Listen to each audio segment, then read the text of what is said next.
Magandang araw po o gabi, ngayong gabi. Ngayon po ay meron tayong sorry po sa lahat kasi meron kaming 1 year planning dito sa church ng De La Paz. Meron kami bukas ng 1 year planning at hanggang Sabado kaya wala po tayong live.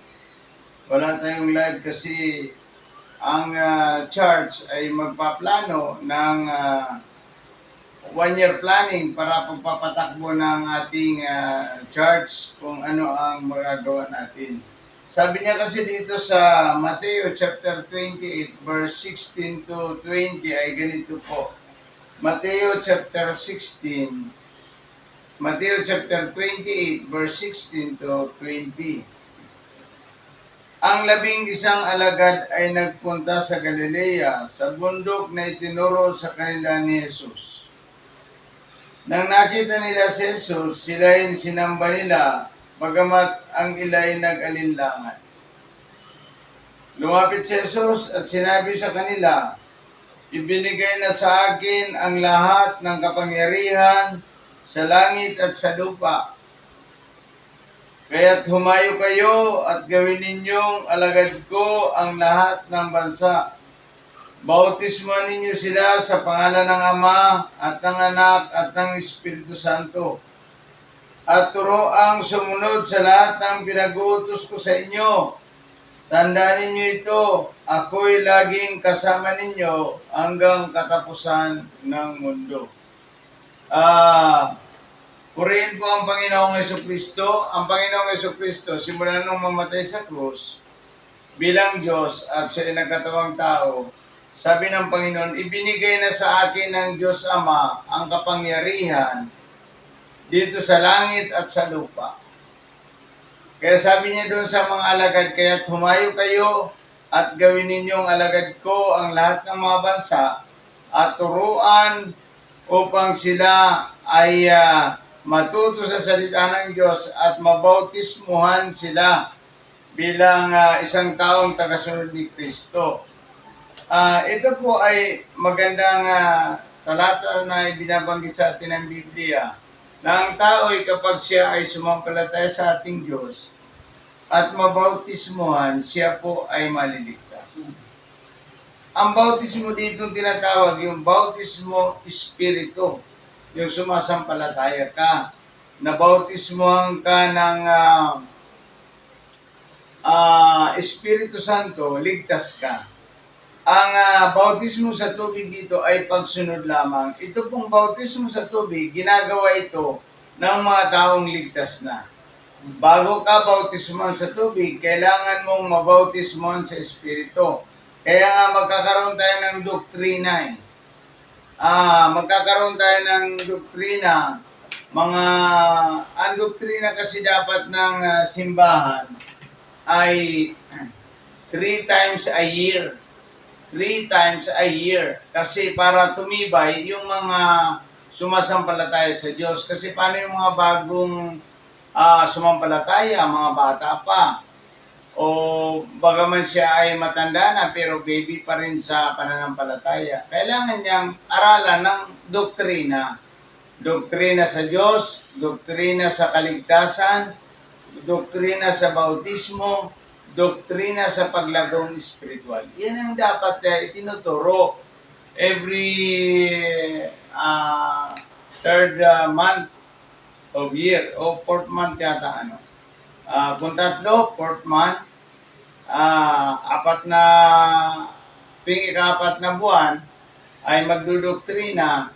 Ito ay gagawin sa loob ng 1 taon para kompleto. Yun yung batayan, yun yung tungtungan ng mga planning na long term. Kasi may mga short term, may mga long term. Yung long term natin, yung talagang panghabang buhay, panghabang panahon na laging ginagawa ng ating simbahan. Kasi yung mga simbahan po na hindi nagtuturo ng doktrina, after 20 years, kulto na po yan. Magiging kulto po tayo kapag hindi kayo nagtuturo ng doktrina, magiging kulto tayong lahat. Yung mga second generation, wala na silang alam tungkol sa doktrina eh. Wala na silang alam tungkol sa pagka-Diyos, basta lagi lang natin narinig, pag samampalataya ka, maliligtas ka. Kaya ang buhay ay hindi matatag sa pananampalataya. The foundation of faith is four P's pala, sorry. Ang foundation ng ating pananampalataya ay nagmumula ito sa four P's. Pagsisisi, pagtalikod sa kasalanan, pagtanggap kay Jesus bilang Panginoon mo at tagapagligtas, at pagsulat ng Diyos sa iyong pangalan sa aklat ng buhay. Iyon yung tungtungan natin sa ating buhay. Kasi kapag ka nagkamali ka o hindi ka nakakabalik sa Diyos, ako ba talaga yung nagsisi? Tatanungin mo ang iyong sarili. Doon sa apat na P, nandoon yan. Kaya hindi po kayo maaaring maligaw. Nandoon yan lagi. Kaya purihin natin ang Panginoon sa ating buhay. Ako po ay nagsusuri sa lahat ng mga manunod natin, mga gusto pang magtanong at mga nagtatanong, gustong maligtas. Siguro po ay sa linggo na lang po tayo. Mayroon tayong meeting ng Biyernes at saka Sabado bukas po. At saka Sabado mayroon po kaming meeting sa Batangas. Kaya purihin natin ang Panginoon. Sa darating na linggo, mayroon tayong question and answer. Doon po kayo magtanong. At kung gusto nyo maligtas, doon kayo magtanong at sasagutin naman ito ng Biblia. Purihin natin ang Panginoon kasi ang talagang pinupukusan natin ang pansin kung paano may share ang salita ng Diyos sa lahat ng tao. Kasi itong gawain natin dito sa social media, ito ay pangbuong mundo sa lahat ng tao na makarinig siya ng salita ng Diyos. Kaya maghanda po kayo, makinig, at sa March 19, magtuturo ako ng doktrina. Doktrina po yun. May dala kayong ballpen, kahit nanonood kayo sa social media, ballpen, at saka notebook o kaya papel, isulat nyo po para hindi nyo makakalimutan. Especially, mayroon kayong Biblia talaga. At purihin natin ang Panginoon at kung kayo nag-aaral ng salita ng Diyos, kailangan nyo ng Biblia. Kaya purihin natin ang Panginoon at pasalamatan ang centered natin sa ating pagpunta sa Batangas o yung one year planning ay ito'y nagpapatungkol sa long term, yung mga plano kung paano pagagandahin ang mga pamamalakad dito sa ating simbahan, sa Evangelical Christian Church. Kung paano pagagandahin ito. Kaya purihin natin ang Panginoon at pasalamatan sapagkat bukas ay alis kami upang pagmitingan kung paano patakbuhin ng maayos itong gawain natin dito sa Dilapas Evangelical Church. Purihin ang Panginoon, kami po ay mga born again Christian Church, mga taong binago na ng Diyos ang buhay. Kaya purihin natin ang Panginoon.